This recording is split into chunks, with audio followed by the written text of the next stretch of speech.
Bonjour, bonjour à vous. Comment choisir sa motivation? Écoutons ce que dit Tenzin Gyatso, le 14e Dalai Lama.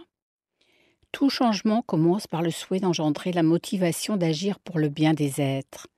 Posséder ce type de motivation donne un grand courage pour venir en aide à autrui et enseigne à devenir plus tolérant et patient.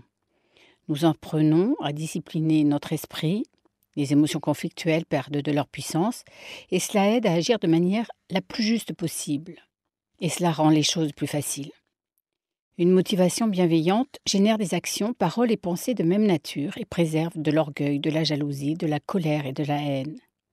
Préoccupés par le sort des autres, nous sommes plus altruistes et notre comportement social leur est bénéfique. Tenzin Gyatso.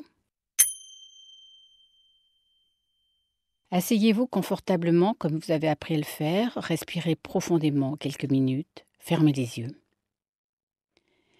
Se transformer, guérir de ses souffrances, de son insatisfaction, commence par générer une motivation bienveillante pour agir de façon positive pour soi et pour les autres.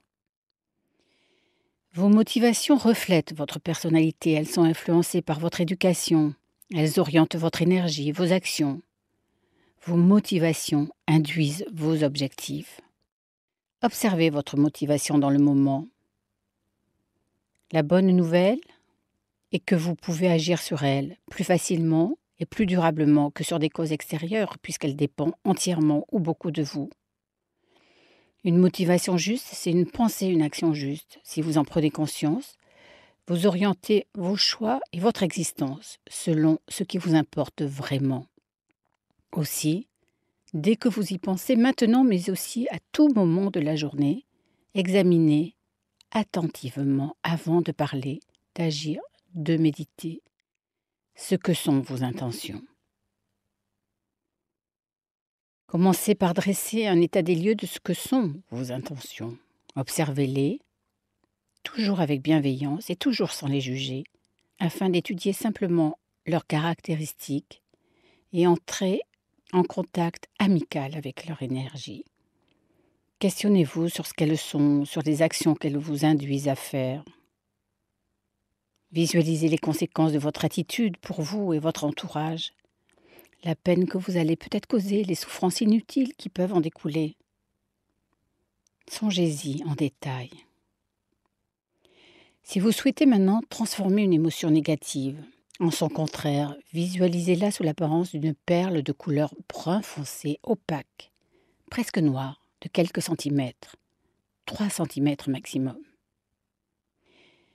Quand vous percevez bien sa consistance, vous allez la visualiser maintenant sous la forme d'une perle de taille identique, mais maintenant très lumineuse et de couleur jaune, blanche ou bleue, comme vous préférez. Imaginez ensuite qu'il existe une connexion virtuelle qui relie votre esprit à votre plexus solaire, à votre cœur symbolique. Transportez mentalement cette perle, votre nouvelle motivation, tout le long de ce chemin. Quand la perle arrive au centre de votre poitrine, imaginez alors qu'elle se met à grandir, à vibrer, à irradier en vous et autour de vous. Sentez combien ce rayonnement, cette clarté, cette lumière vous nourrit, vous apaise, vous comble, vous rend heureux. Soyez conscient que ce mouvement est né d'une décision que vous avez prise et qu'elle va désormais teinter tous vos faits et gestes. En agissant ainsi, vous posez mentalement dans votre esprit une pensée directive qui devient, tant que vous y êtes attentif, votre tuteur de vie et votre motivation principale. Et grâce à elle, vous définissez et établissez de nouvelles priorités dans votre existence. En faisant cet exercice, vous apprenez à colorer autrement le tissu neutre qu'est votre esprit. Cette démarche volontaire quotidienne marque le début d'un réel changement intérieur. Répétez cet exercice chaque jour aussi souvent que possible. Le matin, quand vous vous réveillez ou avant d'entreprendre quoi que ce soit, offrez-vous ce moment avec vous-même. C'est important. Soyez heureux. Belle route.